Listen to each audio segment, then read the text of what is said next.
Assalamualaikum warahmatullahi wabarakatuh. Perkenalkan, nama saya Syahrani Aulia Novitasari, NIM 2060023 2020B, Prodi Bahasa Indonesia, STKIP PGRI Jombang. Mata kuliah Evaluasi Pembelajaran Bahasa Indonesia. Di sini saya akan membahas tentang pengertian penilaian, tujuan penilaian, prinsip-prinsip penilaian. Pengertian penilaian menurut Nana Sujana menyatakan bahwa penilaian adalah proses memberikan atau menentukan nilai kepada objek tertentu berdasarkan suatu kriteria tertentu. Proses pemberian nilai tersebut berlangsung dalam bentuk interpretasi yang diakhiri dengan judgement. Interpretasi dan judgement merupakan tema penilaian yang mengimplikasikan adanya suatu perbandingan antara kriteria dan kenyataan dalam konteks situasi tertentu. Tujuan penilaian. Tujuan atau fungsi penilaian menurut Nana Sujana adalah sebagai berikut. 1. Alat untuk mengetahui tercapainya tindaknya tujuan instruksional. Dengan demikian, penilaian harus mengacu kepada rumusan-rumusan tujuan instruksional. Yang kedua, umpan balik bagi perbaikan proses belajar mengajar. Perbaikan mungkin dilakukan dalam hal tujuan instruksional, kegiatan belajar siswa, strategi mengajar guru, dan lain-lain. Yang ketiga, dasar dalam menyusun laporan kemajuan belajar siswa kepada para orang tua. Dalam laporan tersebut dikemukakan kemampuan dan capaian belajar siswa dalam berbagai bidang studi dalam bentuk nilai-nilai presentasi yang dicapai.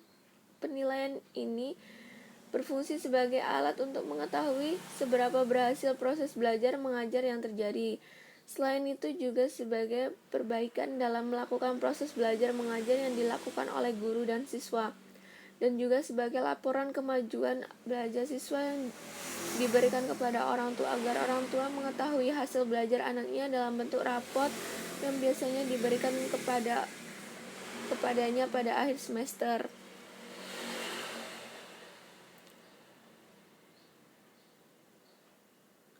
Prinsip penilaian. Prinsip penilaian menurut Nana Sujana yang dimaksud adalah sebagai berikut. Yang pertama, dalam penilaian hasil belajar hendaknya dirancang sedemikian rupa sehingga jelas yang harus dinilai, materi penilaian, alat penilaian, dan interpretasi hasil penilaian.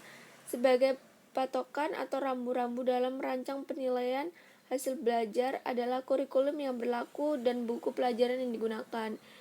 Yang kedua, penilaian hasil belajar hendaknya menjadi bagian integral dari proses belajar mengajar. Artinya, penilaian senantiasa dilaksanakan pada setiap saat proses belajar mengajar sehingga pelaksanaan berkesinambungan. Tiada proses belajar mengajar tanpa penilaian, hendaknya dijadikan semboyan bagi setiap guru. Prinsip ini mengisyaratkan pentingnya penilaian formatif sehingga dapat bermanfaat bagi siswa maupun guru. Yang ketiga, agar diperoleh hasil belajar yang objektif. Dalam pengertian menggambarkan prestasi dan kemampuan siswa sebagaimana adanya. Penilaian harus menggunakan berbagai alat penilaian dan sifatnya komprehensif. Dengan sifat komprehensif dimaksud segi atau abilitas yang dinilainya tidak hanya aspek kognitif, tetapi juga aspek afektif dan psikomotorik. Yang keempat, penilaian hasil belajar hendaknya dilakukan dengan tindak lanjut. Dalam melakukan penilaian, guru harus berpotensi terhadap kurikulum yang berlaku dan buku pelajaran yang digunakan, sehingga dalam rancangan penilaian hasil belajar siswa lebih jelas. Penilaian dilakukan pada setiap saat proses pembelajaran, sehingga pelaksanaannya berkesinambungan. Agar diperoleh hasil belajar yang objektif sesuai dengan kemampuan siswa, maka menggunakan berbagai alat penilaian. Apabila hasil belajar siswa kurang baik, maka guru bertanggung jawab penuh terhadap siswa sampai siswa tersebut memperoleh hasil yang baik.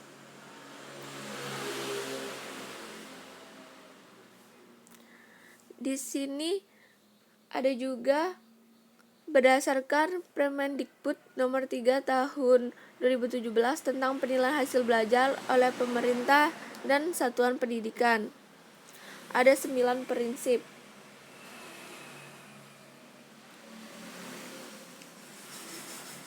Yang prinsip pertama, sahih.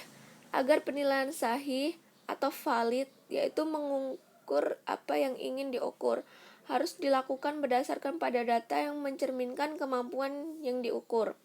Untuk memperoleh data yang dapat mencerminkan kemampuan yang diukur, harus digunakan instrumen yang sahih. Yang kedua ada objektif. Penilaian tidak dipengaruhi oleh subjektivitas penilaian, karena itu perlu dirumuskan pedoman penilaian, sehingga dapat menyampaikan persepsi penilaian dan meminimalisir subjektivitas. Apalagi penilaian kinerja yang memiliki cakupan autentitas dan kriteria penilaian sangat kompleks. Untuk penilaian lebih dari satu perlu dilihat reliabilitas atau konsistensi antara penilaian untuk menjamin objektivitas setiap penilaian. Ketiga, adil.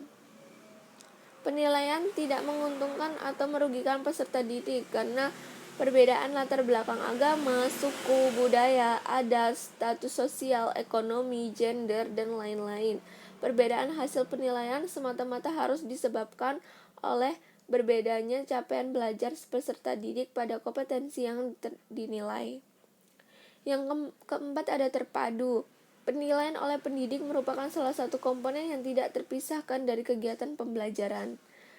Penilaian merupakan proses untuk mengetahui apakah suatu panduan penilaian oleh pendidikan dan satuan pendidikan, direktur pembinaan SMA, Ditjen Pendidikan Dasar dari menengah 7 kompetensi telah tercapai. Contohnya itu. Kompetensi tersebut dicapai melalui serangkaian aktivitas pembelajaran, karena itu penilaian tidak boleh terlepas apabila menyimpang dari pembelajaran. Penilaian harus mengacu kepada proses pembelajaran yang dilakukan. Yang kelima, terbuka. Prosedur penilaian dan kriteria penilaian harus terbuka, jelas, dan dapat diketahui oleh siapapun yang berkepentingan. Dalam era keterbukaan seperti sekarang, pihak yang dinilai yaitu peserta didik dan pengguna hasil penilaian berhak mengetahui proses dan acuan yang digunakan dalam penilaian, sehingga hasil penilaian dapat diterima oleh semua pihak. Yang keenam ada penyeluruh dan berkesinambungan. Penilaian oleh pendidik mencakup semua aspek kompetensi dengan menggunakan berbagai teknik penilaian yang sesuai untuk memantau perkembangan kemampuan peserta didik. Instrumen penilaian yang digunakan secara konstruk harus mempresentasikan aspek yang dinilai secara utuh. Penilaian dilakukan dengan berbagai teknik dan instrumen, diselenggarakan sepanjang proses pembelajaran dan menggunakan pendekatan assessment as learning, for learning, dan of learning secara proporsional. Yang ketujuh, sistematis. Penilaian dilakukan secara berencana dan bertahap dengan mengikuti langkah-langkah baku. Penilaian sebaiknya diawali dengan perencanaan mengenai apa yang akan diukur, instrumen yang akan digunakan, serta kualitas instrumen. Yang kedelapan ada beracuan. Kriteria penilaian pada kurikulum berbasis kompetensi menggunakan acuan kriteria. Artinya, untuk menyatakan seorang peserta didik telah kompeten dan bukan dibandingkan terhadap capaian teman-teman atau kelompoknya, melainkan dibandingkan terhadap kriteria minimal yang ditetapkan. Yang kesembilan, accountable. Penilaian dapat dipertanggungjawabkan baik dari segi teknik, prosedur, maupun hasilnya.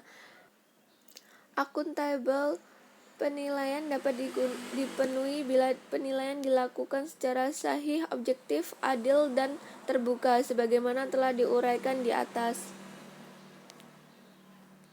Sekian dari saya. Wassalamualaikum warahmatullahi wabarakatuh.